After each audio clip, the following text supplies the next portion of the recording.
Good morning, good afternoon, good evening, whatever time you are watching this. A very warm welcome back to you all to the Since I Was Young podcast for all things heart of Midlothian. It has been a very busy summer thus far. Obviously, with the closing of the 23-24 season and the getting in to the shitey affairs that was the Euros as well, but we probably won't touch on that at all for this podcast. As we all know, the new Scottish Premiership season is fast approaching for 24-25. We're going to go through a lot that has been happening throughout the last 6 or 7 weeks since we've been off air. Obviously, the main talking points are going to be about the transfer window as well. A lot of ins that have been brought in to the squad, quite exciting players to talk about. Also, a couple of outs as well. One from the squad and one from the boardroom as well, which we will touch on as we go along. Obviously, we're going to give our after match thoughts on the friendlies as well that we had not too long ago. Both games were defeats, but we're not going to dwell on that too much as they were only friendlies against Leyton Orient and Tottenham Hotspur, which Alan will be delighted to talk about. And finally, as well, we'll touch a bit on the squad itself, concerning the season ahead for Europe, etc., the competitions as well. And we will end on our personal season predictions for the campaign ahead that will involve signing of the season as we might guess it, breakthrough surprise of the season, our league finish, and our cup performances for this year. So we do hope that you are all good and well. And lastly, as always, guys, as we mean to go on, if you haven't subscribed to the Since I Was Young podcast via our YouTube page, please think about subscribing. And as a nice wee parting gift for last season, we finally, after 3 seasons, managed to get an episode on to Spotify. I'd like to say that this will be a continuous thing, but please do not hold your breath.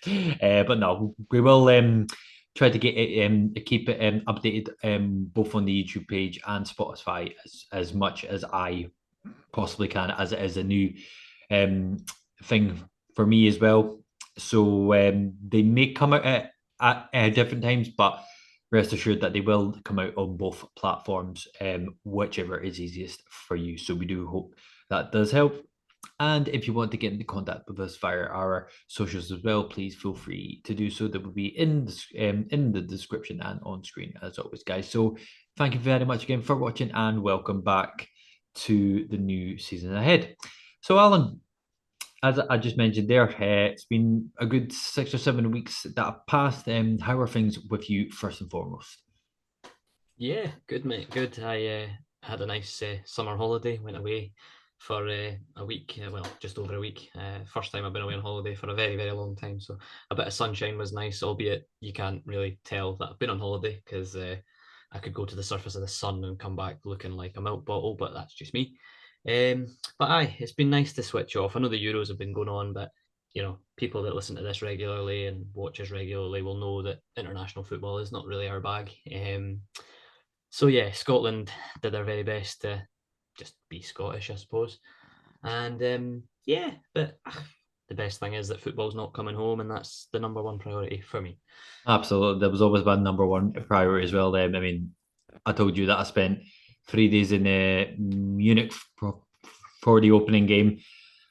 I tried to not let myself get rolled up into it, but maybe 10 minutes before the game, in the fan zone saying, "I will fucking thrash in Germany, not a problem." So yeah, as I said, we'll leave that in the past for the time being. So we can kick off with the transfer business as such. As I said, it's been a very busy summer thus far. Obviously, when we did our season review on our last episode, we obviously knew that both Penrice, Spittle, and Dander were already incoming to the club, which was fantastic. As a lot of us know as well, we've had a lot of new faces join since then as well. Quite exciting places as well, even from the performances from the friendlies. There are some players to watch, shall we say. Alan, I'm going to hand it over to you for the players that we have brought in so far and just we outline on what we expect from them. Of course. So, I mean, obviously, like you said, we brought in Penrice, Spittle, and Danda, three players that have played in Scottish football before and know the demands of Scottish football and have done relatively well in it. They're all a good age as well. You know, Penrice and Danda 25, Spittle I think is 28. So there's a good few years left in all of them to be able to hopefully give their best years to Hearts. I'd certainly, even with Spittle, I'd say at 28, he's coming off probably the best season of his career last year with Motherwell. So that's a big plus for us. As I say, it's important they know the league, which makes a massive difference. Then, obviously, to add to that, we brought in Ryan Fulton as a third choice goalkeeper. I don't read too much into that.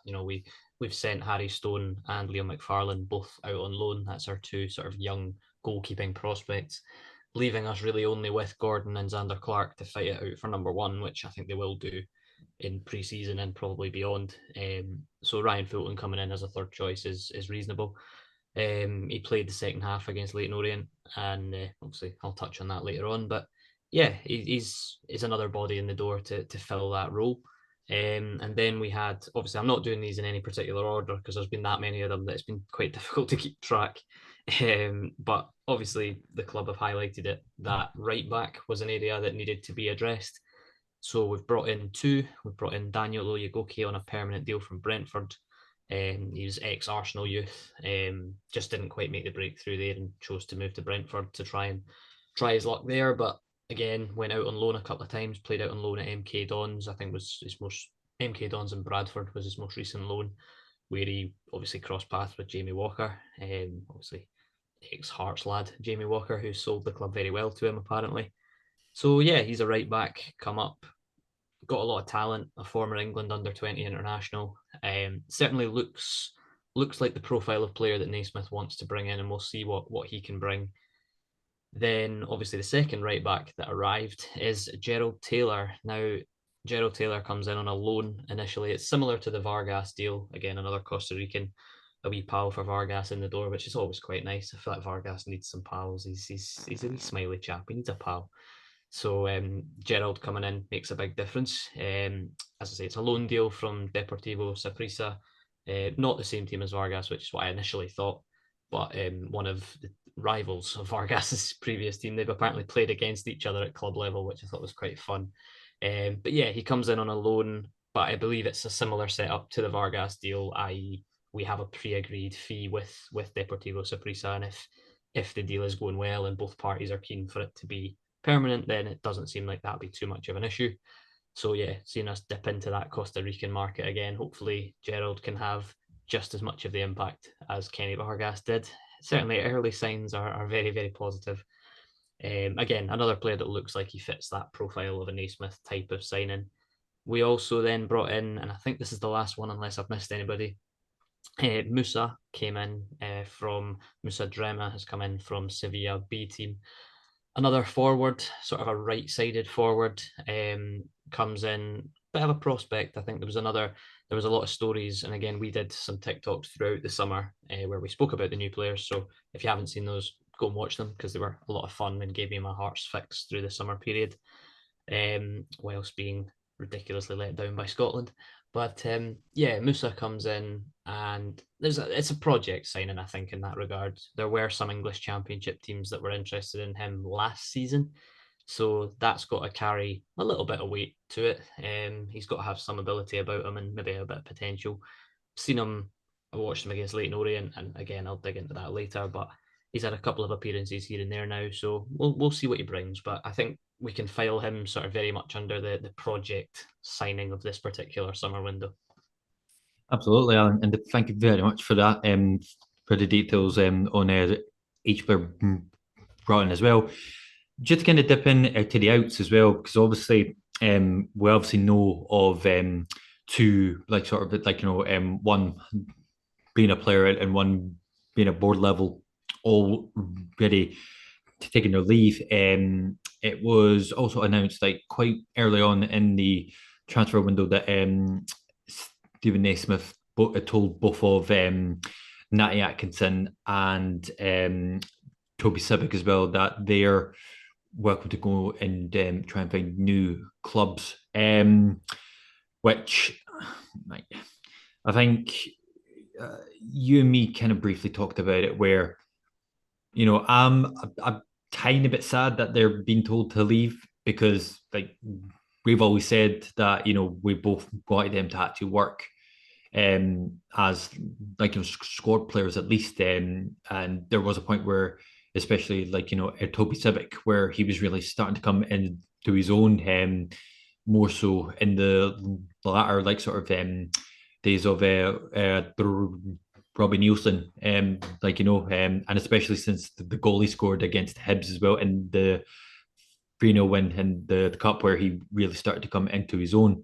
Um, were you quite like the understanding at the fact that they've been told to find new clubs, or do you think that they've not been given like a fair crack of the whip to actually show what they can actually do?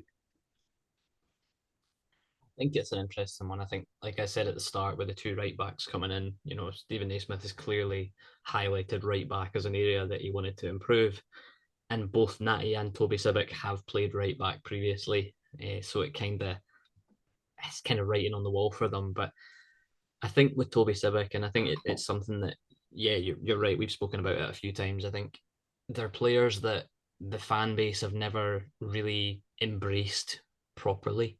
I think every fan base has to have a boo boy essentially, and I think both Toby Sibic and Natty Atkinson have been that for quite some time, for different reasons, and some justified and some not so much. But yeah, I think it's very very interesting because obviously we've heard Stephen Naismith say that these two players are up for sale and can go elsewhere, but he did say the same thing to George Grant, 12 months ago, and George Grant ended up having a brilliant season by his standards and is still at the club. Whether he'll still be there at the start of this coming season, who knows? But yeah, it wouldn't shock me if Toby Sibic and Natty Atkinson both left in the not too distant future. I think Toby Sibic had some interest from English teams as well. Just last year or the year previous, can't quite remember now, but it was Blackpool, I believe, and there were another couple of teams down in England that were keen on him. So I don't think it'll be too difficult to get Toby a move if that does in fact happen. Um, Natty Atkinson again, I think is a similar story. I think they're just two players that I think Natty Atkinson in particular has had enough opportunities to be able to kind of stamp his mark on it. And with the right back situation being a problem, Natty's been the one that's kind of played there most of the time. So he's obviously not done enough to convince Stephen Naismith that he is a long term option at right back.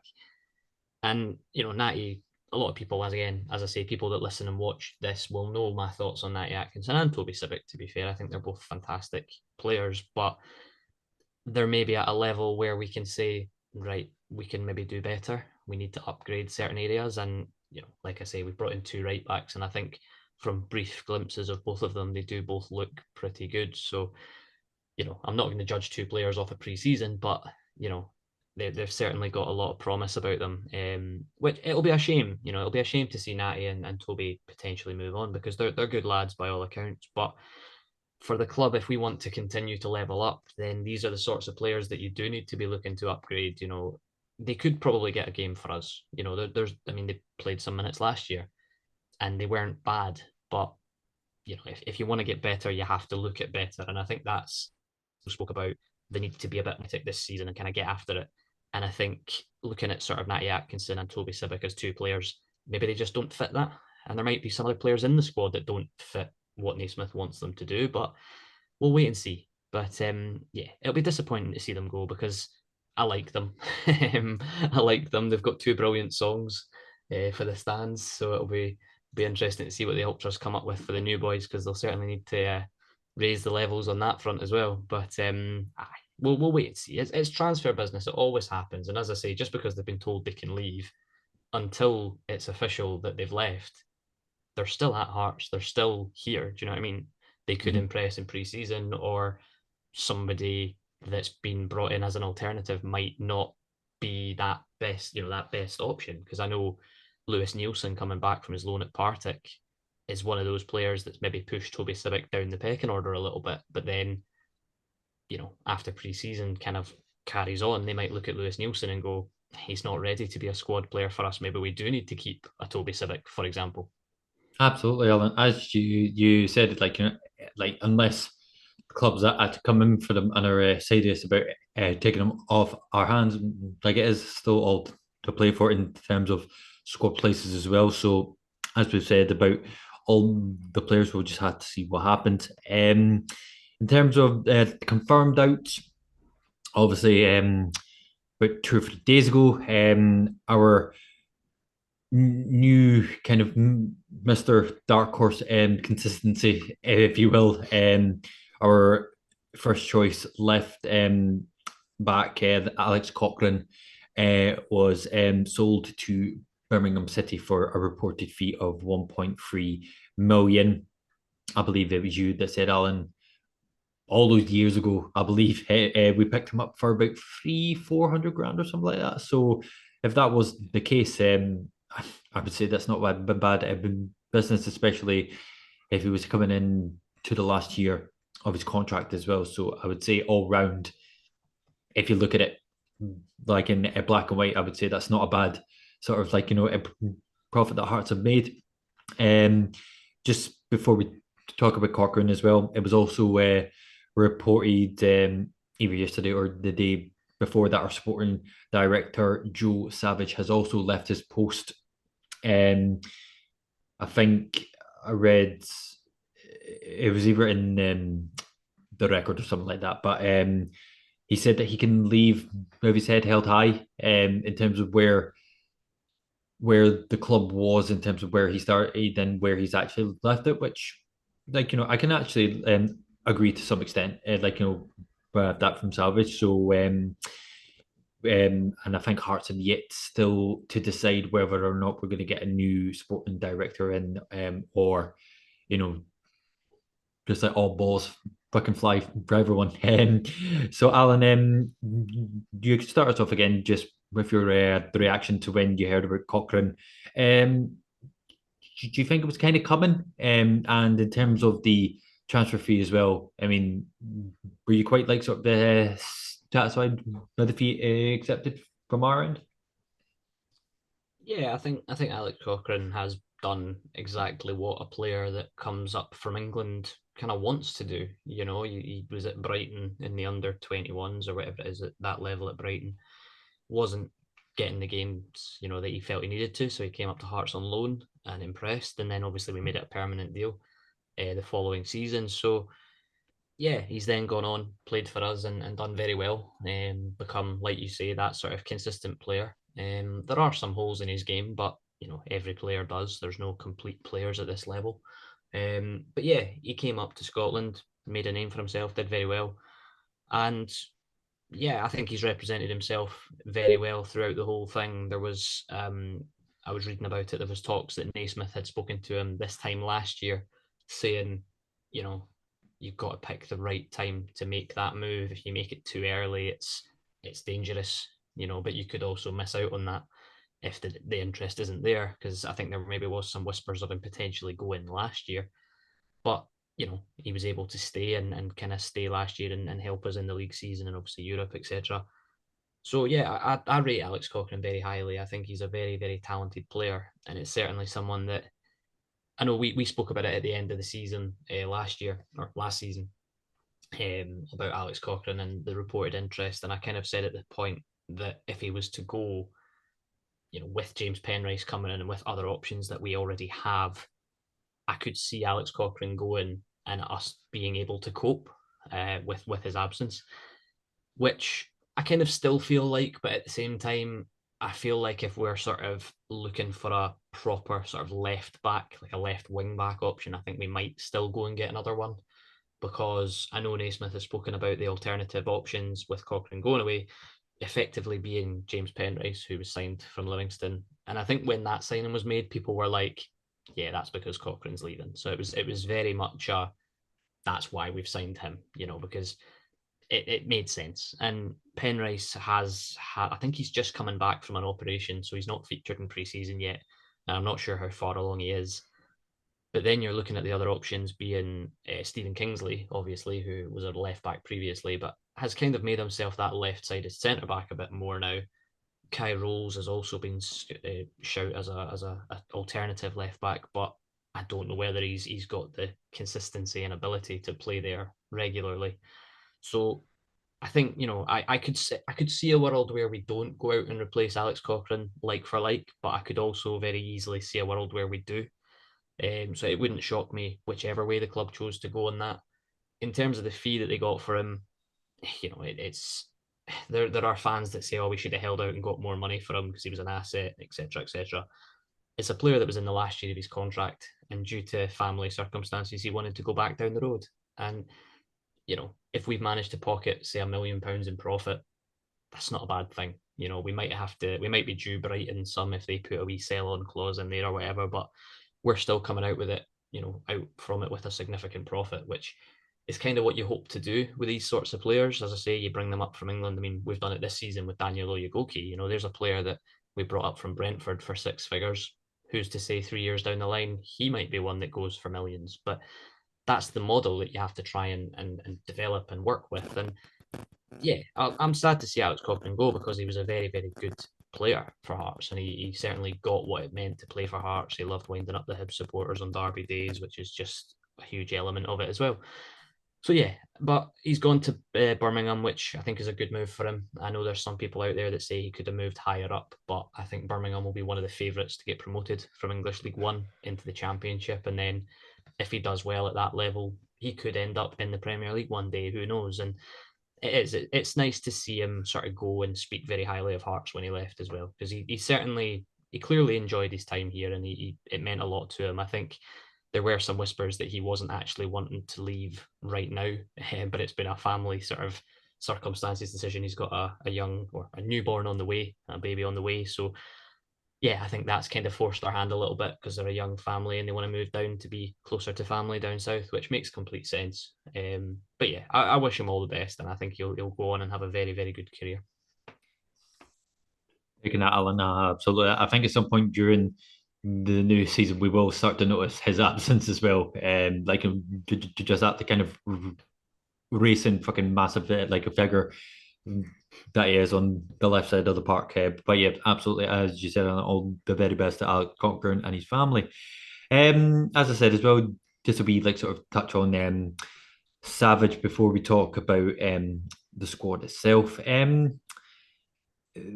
Again, much like the Cochrane kind of situation, because it was kind of talked about before with Savage potentially leaving.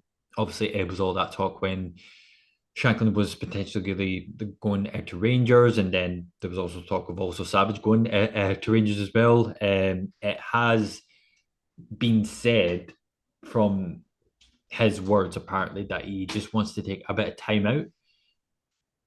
I don't know if I want to take that with a pinch of salt or not, but like it is what it is. Yeah, like he's not felt like a massive loss, even though he has the majority. He has done a relatively good job, I think, in all the times that we've been watching Hearts. I think he's produced one of the better kind of transfer windows in the recent years. Going from players from so obviously the number one being Shankland, and then you've had good project players like Oda, and then you know um the bigger ones from Devlin, you got Benny, Rolls, etc. Kent being one. So I would say the majority has actually been very well instead of getting all these end of it career season pros to come in for 1 year and getting a wage. But yeah, are you like sort of at all like sort of sad about it, I guess, or I think it's evidence of where the club is and where it was at the time when Savage came in as well. I think, like you say, we've gone from players like Glenn Whelan to players that actually want to be at Hearts, actually want to progress their careers, and Joe Savage has had a big part in that. He's put the structure in place to get these sorts of players in, and the scouting networks, and sort of going down the more sort of analytical side of things rather than the watching a 2 minute YouTube video of a player and going, yeah, let's sign him up, which I think was probably how we did it previously. Um, he's just kind of brought us forward a bit, and I think on the website when they announced that he was leaving, they sort of listed all the achievements that the club have made in the time that Savage has been involved, and obviously they're not all single-handedly down to Joe Savage, but the improvements in even the women's team, that side of things, because he was very focused on that, and he brought in Eva Olid to be the manager there, and he's helped kind of grow that side of things as well. Plus, obviously, whilst the men's team's doing well on the pitch as well, so he's certainly even just beyond transfers, he's done very well in his role. And like you said earlier, he did mention about feeling good when he leaves a job, being able to look people in the eye and shake their hands and say, thanks very much, I've done a good job, I'm away, kind of thing. And I don't think you can deny that. I think he got a lot of flack from people, and myself included, when things were not going well. And he went into hiding, and then he would bask in the glory of when things were going well. But context of that, every club official would be exactly the same. They're all happy to be front and center when things are good, but maybe when things are not so good, they're maybe a wee bit more reluctant to put their faces out there, which is fair enough. Um, but yeah, like in terms of replacing him, I think it'll be very, very interesting to see what the club do. In that same statement that was outlining Savage's departure, the Andrew McKinley, the CEO, said, discussions have been taking place internally about the best way to take the footballing side forward. And I think based off of just how much Joe Savage actually did and how much he was involved in, I think they will have to replace him. Who they replace him with, I've no idea, whether they go with somebody that's already at the club or if they look outside of it. But, and I've said this to you before, that I think the job and the club is attractive because Joe Savage has made that role attractive and he's done well with it. So I think, any potential people that want to come into the club, they'll be looking at Hearts going, it's quite a good setup. I could just slot in there and just carry on. So we'll wait and see. But yeah, again, I don't know what his next move is. There was always talk of him going to Rangers, and obviously people talk about that, but Rangers are in a whole world of trouble at the moment that I think go well beyond their staffing issues. I think their stadium is more of an issue than anything else. So I don't know what they're going to do.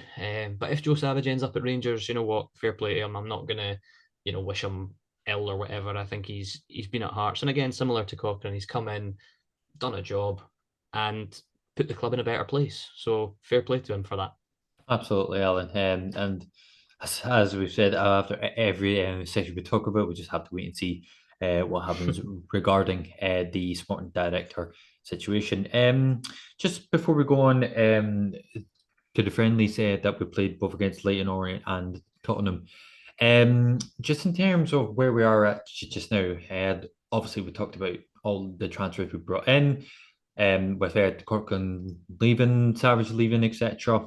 At this moment in time, bearing in mind the biggest like sort of asset we've got for the season, in terms of cash in the bank, will obviously be the group stages of at least the Conference League, for the new season ahead. If things were to stand as they are in terms of the squad we've got, would you be relatively happy going in to the new campaign with the squad that we've got, or do you feel as if we might need to bring maybe one more, or at the same time maybe get some players out? If you feel like like for you more personally, if there is maybe a better alternative out there as opposed to some of the players we've got just now. I think it's funny because Naismith over like recent weeks has been saying, we're our business, we got it all done early, which we did, which is really good. It's nice to get the players in early and get a full preseason into all of them so that you're not having to like drip new players in every day.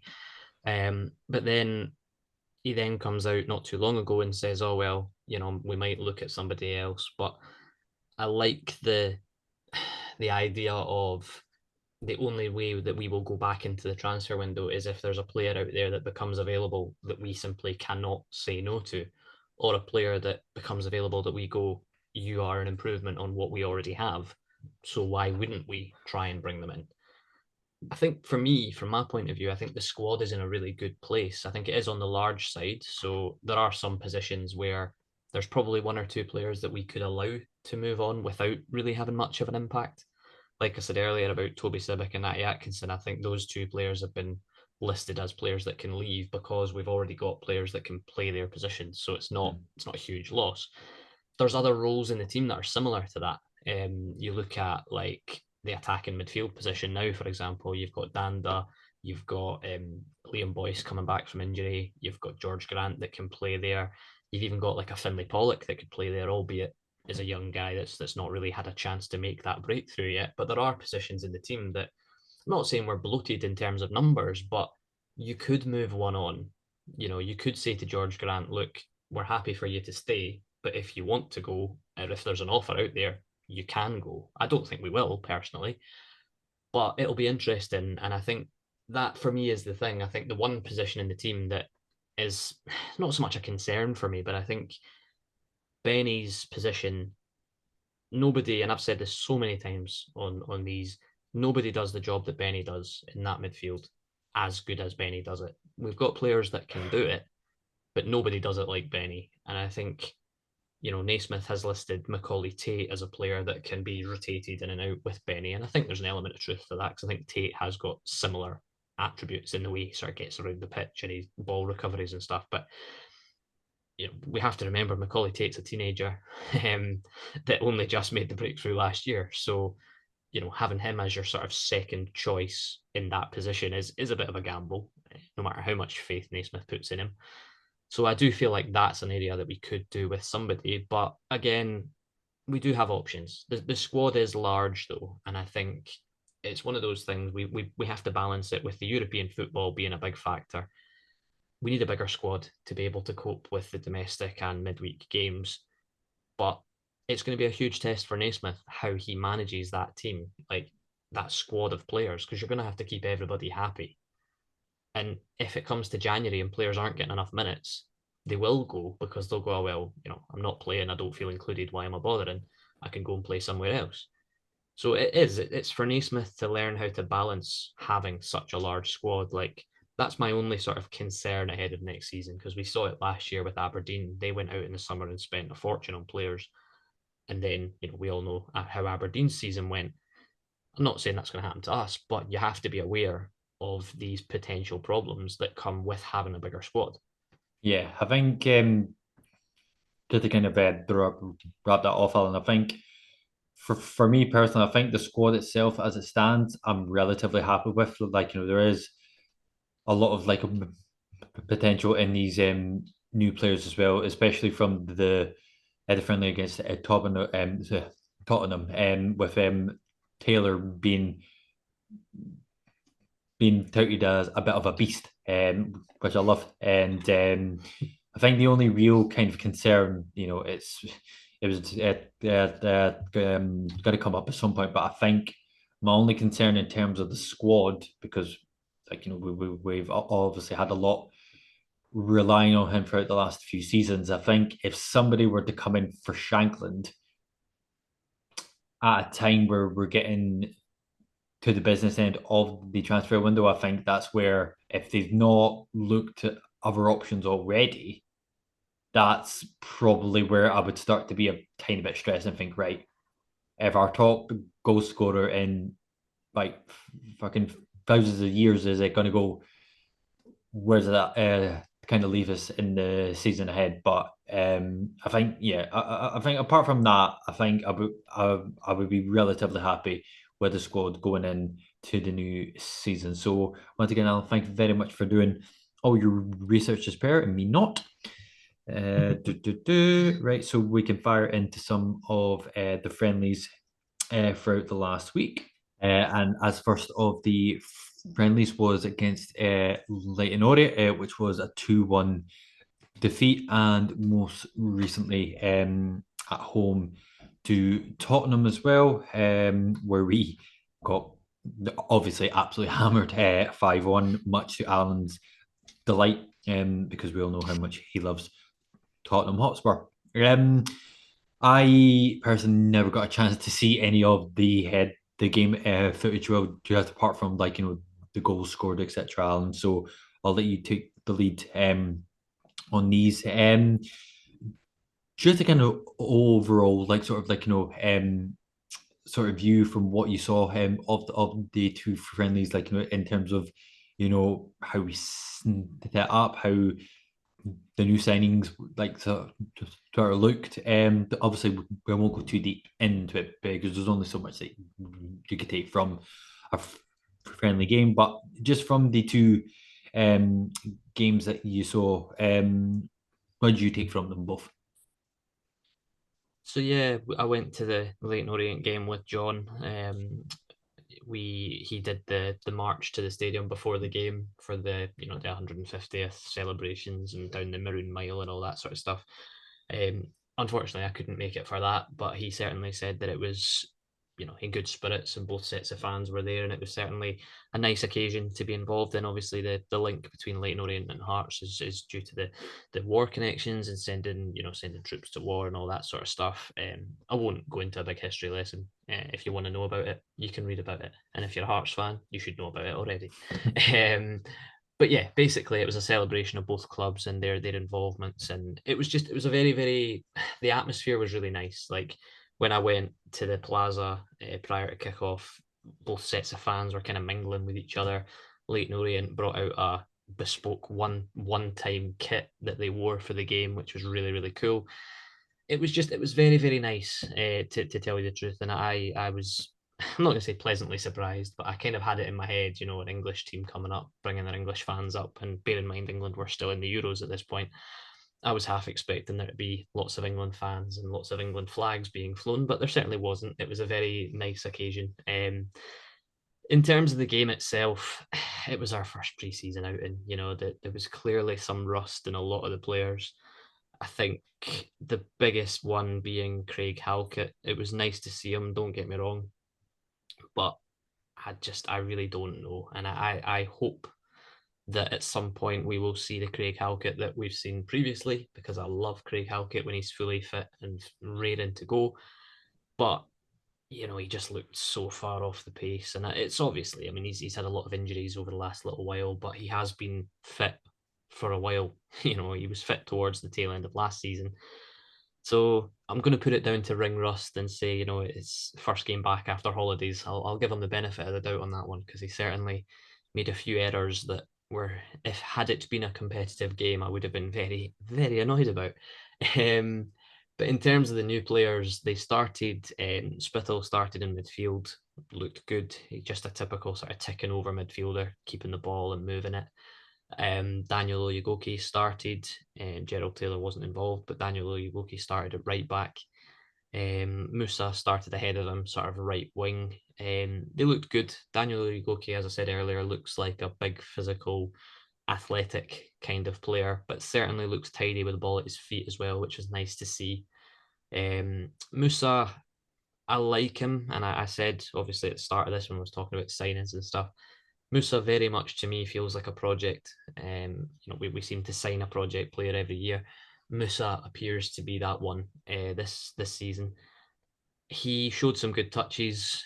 Looks like he could be good when sort of one against one up against a defender. Got a wee bit of sort of trickery about him and looks quite technical. But and I said this to John, and if he was here, and he'll be listening to this, and he'll agree with me, he looks like the physical side of it could be an issue. Leyton Orient players were throwing some pretty tasty tackles in. Barry Mackay was getting kicked about the park constantly. But Musa needs to learn that physical side of the game up here. He's come across from Spain. It's a different environment entirely, which might explain why Spain went on to win the Euros and we went out in the group stages. But that's another conversation for another time. But yeah, it was nice to see the new players, as I say. That's what these preseason friendlies are all about, kind of looking at what you've got for your money and who you can kind of look at and say, oh, he's going to have a good season. Craig Gordon started in goal because Xander Clark was still on his holidays. Had a few good moments, some suspect moments. Leyton Orient scored from a corner, so our set piece defending is clearly going very well. Um, yeah, it was a typical non-event. Like Boise scored after 10 minutes. It was really good to see him score. Barry Mackay, from memory, Barry Mackay robbed the ball off a defender and sort of squared it, and Boyce was just there and he put it away. So I like the Liam Boyce, when he's in full flow. Everybody knows what I think about Boise. Change of number for the season for Liam Boyce as well. He's now number 27, I think it is. Was number 10 last season, obviously. But apparently, when asked about it, it was due to, I think number 27 was his number when he was coming through as a young player.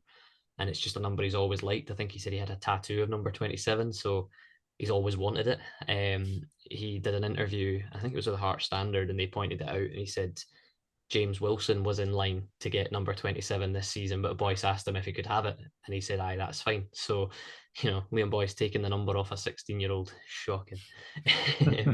But nah, it was really, really nice to see Boise. And as I say, Barry Mackay as well, nice to see them, because obviously they've been out for a while with injuries. But it was very pleasing to see them. And in terms of shapes and systems and stuff, like I don't really want to comment on it because they were just trying things. There was points in the game when we were playing 4-4-2, much to John's delight.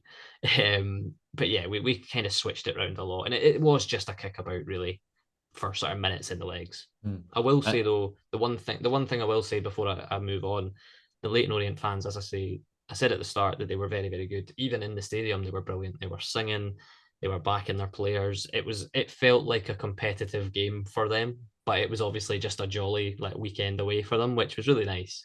But yeah, I had to say they did their club very, very proud throughout the whole day. Absolutely, thank you very much for that again. And just in terms of a quick thoughts on the Tottenham game, obviously the scoreline um, was a bit big, but just in terms of any positives from the actual game itself, is there anything personally that you took from that game that will hopefully travel good into the new season ahead? Yeah, I think, and again, it was John that pointed it out to me. Craig Gordon started in goal again against Tottenham, even though Xander Clark was back from his holidays. Xander was on the bench. So you can read that however way you want. Obviously, we know that the number one battle will be between Gordon and Xander, but the fact that Gordon's played 2 games in pre-season, when we've only played 2 games so far, there's elements of a conversation to be had there. We had it at the end of last season who's going to be the number one. So we'll wait and see what happens with that on the opening day against Rangers, who gets the gloves. Xander will get minutes in pre-season. Of course he will. He played the second half against Tottenham when our collective arses fell out. But I will say for the first sort of half an hour, or for the first half, maybe the first hour actually, I didn't think we were that bad.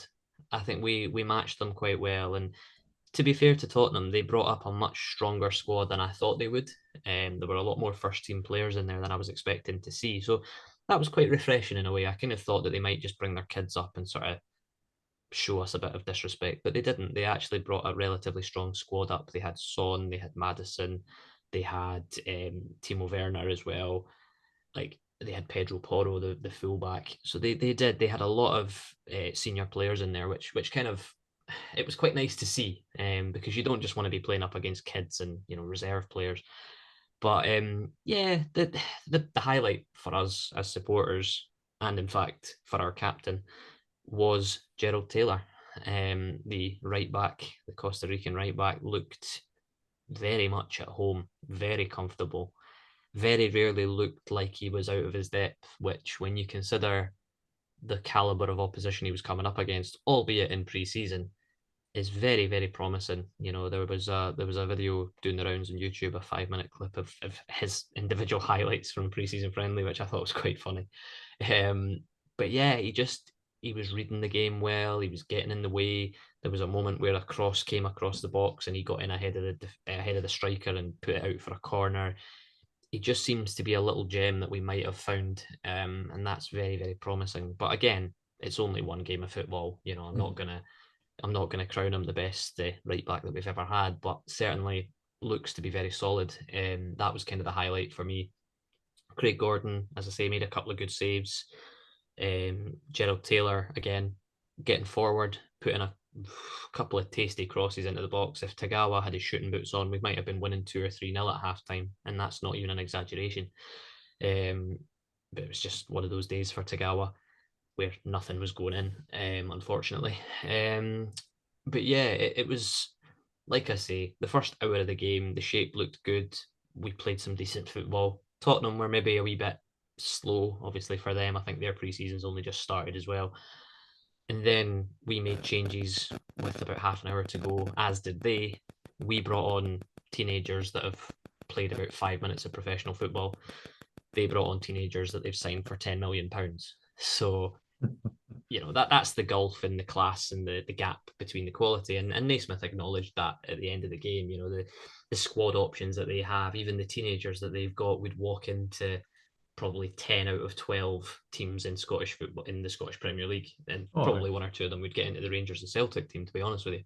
But they've got quality. They've got quality all over the park in those young players, and fair play to them for that. Me as an Arsenal fan, I didn't like to see it, but it is what it is. When the real business gets going, Tottenham will be Tottenham. But yeah, I think from a Hearts perspective, there was positives, and that's nice. There were a lot of times where we didn't have the ball because obviously Tottenham have that ability to keep possession. We were, I'm not going to say we were chasing shadows because I don't think we were. The Tottenham goals that they scored, obviously, I'm not going to go through all of them, but a lot of them were just sort of little individual mistakes. And again, Naismith sort of acknowledged that and said, they're little individual errors that if you cut out, we don't concede those, or it was a brilliant through ball pass that gets through three of our players. And you're like, not many players in Scottish football are going to be able to pull off that. It's a quality gap issue. But yeah, I mean, again, I wasn't at the Tottenham game because I was at work, unfortunately. But if I was, I would have hurled abuse at Tottenham for 90 minutes. But £30 a ticket was rather steep for that. But I can understand why they paid that much, why people paid that much to go and watch it.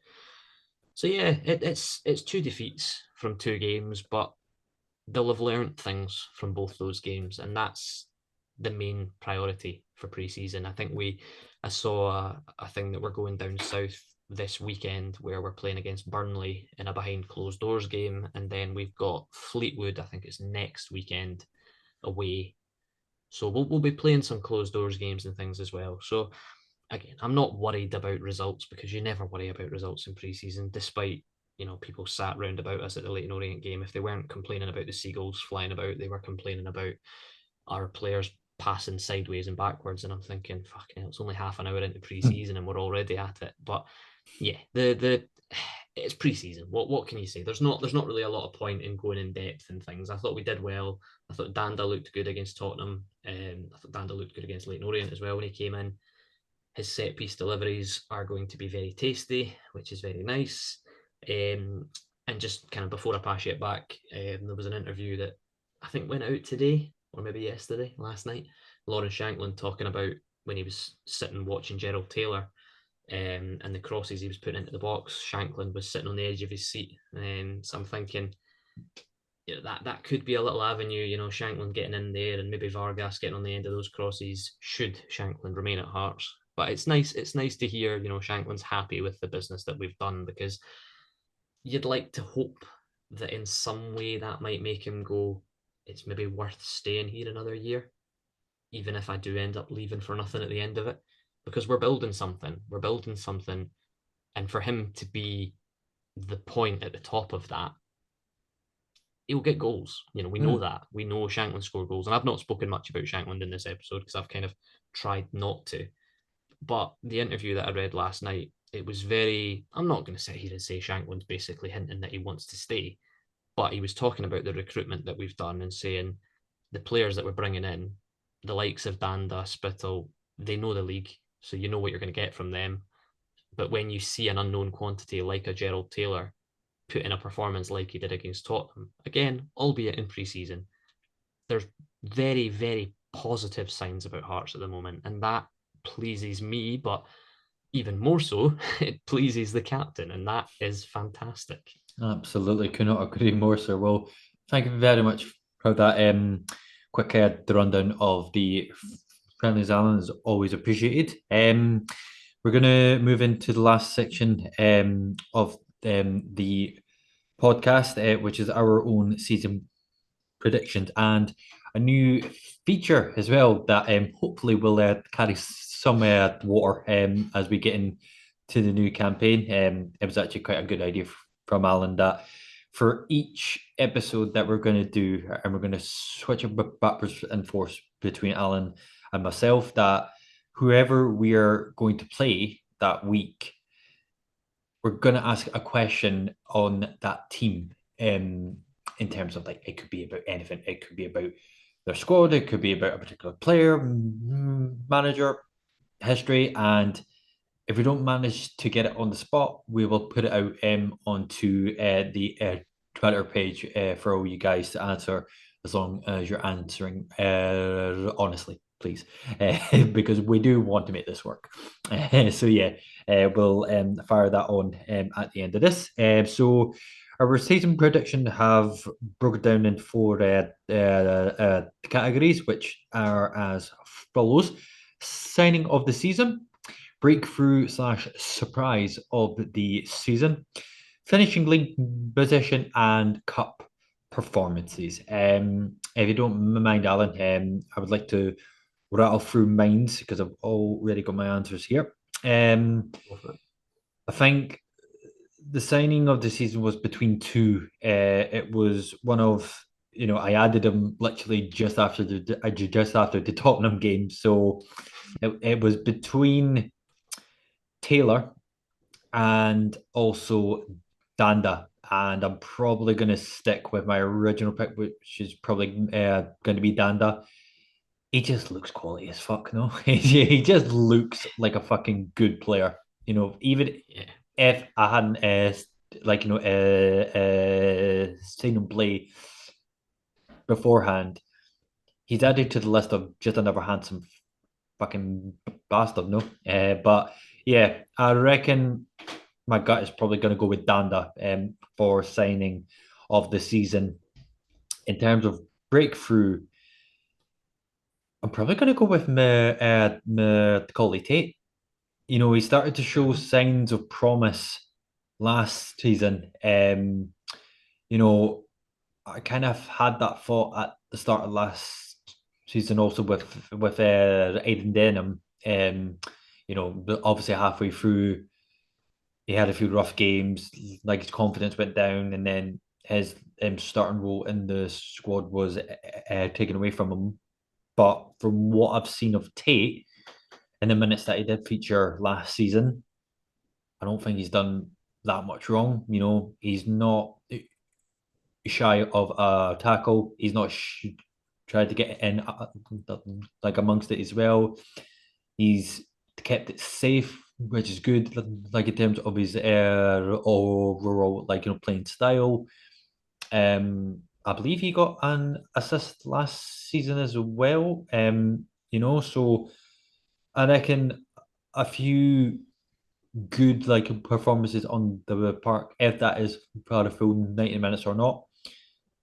I would like to see him do well. And that I can just in terms of being a Hearts youngster as well. I would love to see that. So I'm gonna go with Macaulay Tate. Finishing league position, I would love to say first, but again, to be kind of on the safe side, for all as much as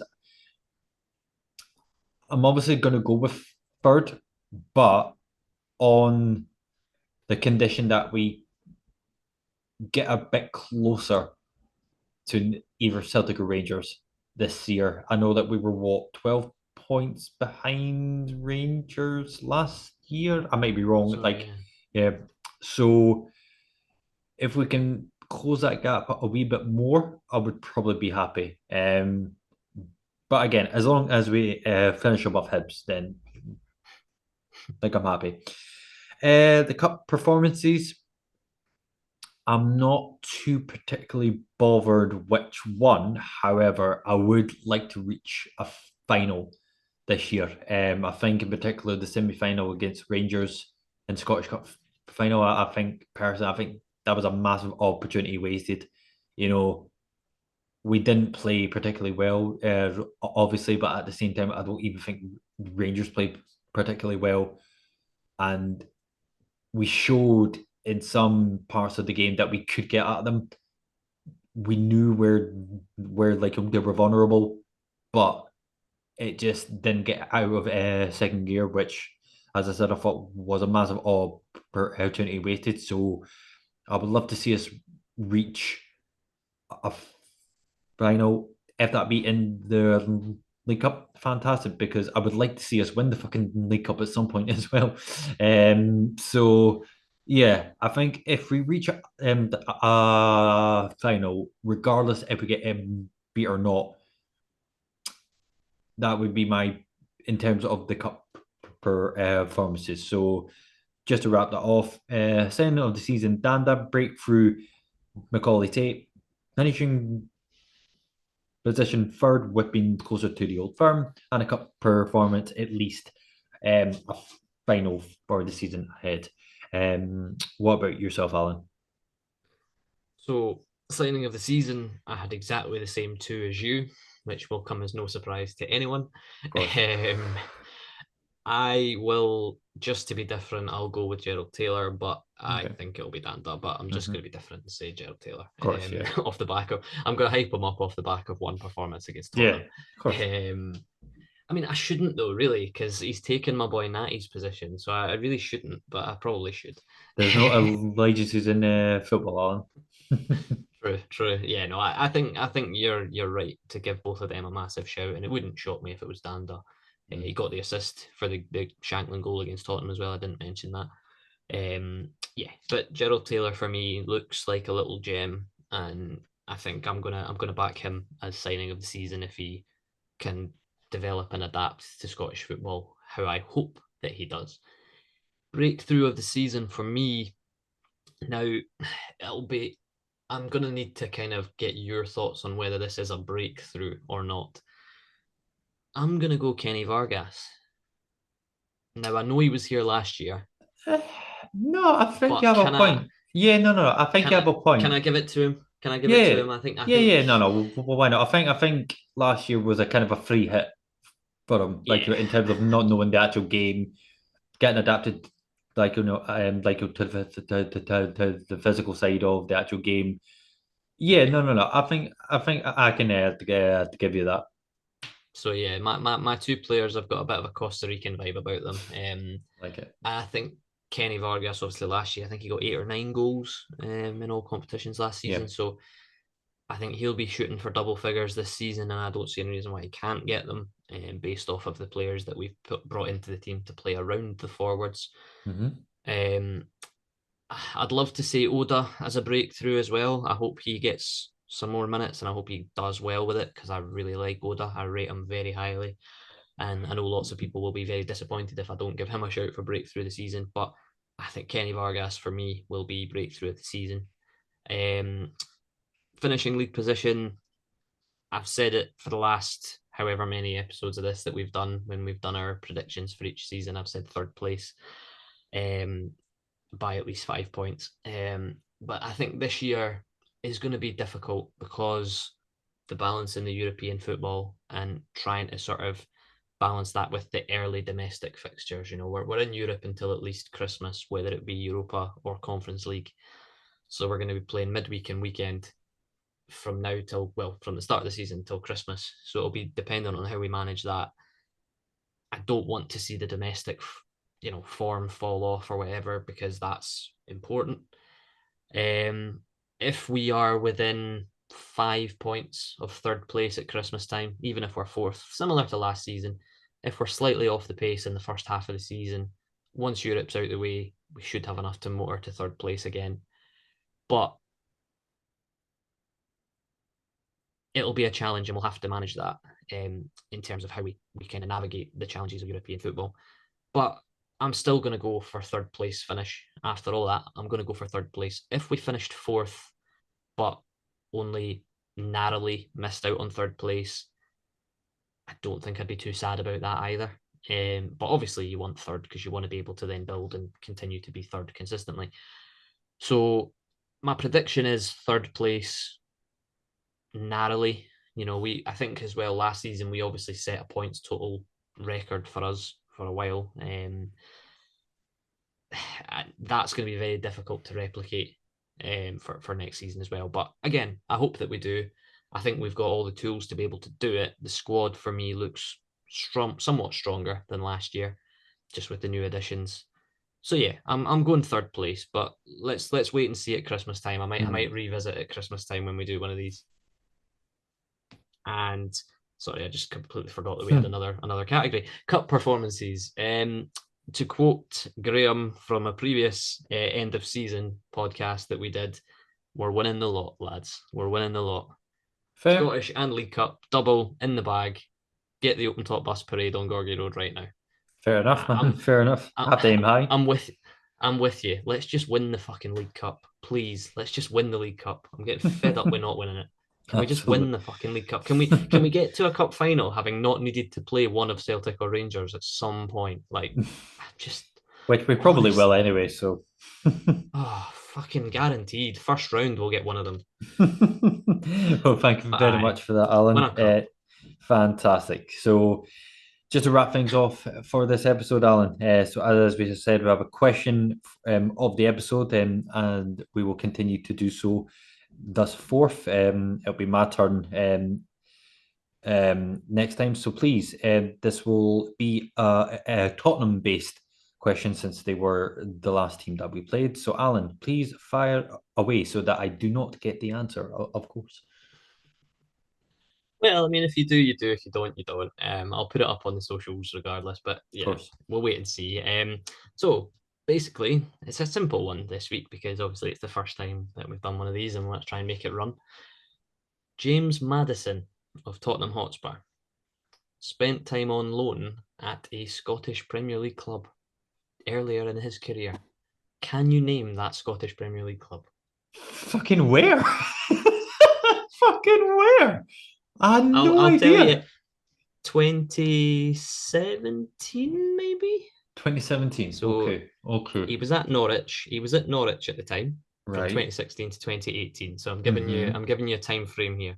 Okay. He played. I'll tell you, he played 14 games for this team. He scored 2 goals during his time in Scotland. Oh, fucking, I had no idea. Don't think he played against Hearts though. I could be wrong in that. Someone can correct me if they know the answer. I'm gonna go. Do you want to not answer it? No. Put it out to the socials, and you can answer next week. I kind of want to have a guess. Have a guess. Educated guess. I'm gonna go for, because I don't think it was either Celtic or Rangers. I'm gonna go for kind of a mid/higher league team. I'm gonna go for Aberdeen. Yeah, get in. Correct. Get in. Fucking right up you. Fucking John as well with that fucking horrible quiz. He fucking took me in off. Right up you. It's still bitter about the end of season. Take that to the fucking bank and cash it out. Fucking brilliant. What a strong fucking start to the season. So you have to ask. Well done. So you have to ask another question, like to pop up on the socials. Well, on that note, on that note, I think it is the good time to actually end on a massive high. So thank you very much, Alan, for joining me back for the new season ahead, and for everybody joining us as well and watching / listening as well. We do hope you enjoyed this one. We will obviously put up on the socials as well if we will be back next week. We're recording this weirdly on a Friday afternoon, so in terms of putting it out, etc., we will keep you updated. And as always, guys, if you haven't subscribed yet to the YouTube channel, please think about subscribing, and we'll put in a link to our Spotify page as well, so you can follow that as well for all the latest podcasts that we put out. And if you want to follow us on any of our socials as well, please feel free to do so. So from myself and Alan, thank you very much. It is lovely to be back and to talk about Hearts, as we always love to do. as I said, we will keep you updated in the socials as to when the next episode will be in terms of a routine podcast. But until then, we do hope you enjoy the rest of the summer before the football season officially comes back. We do hope you have a good one. You all take care. Bye for now.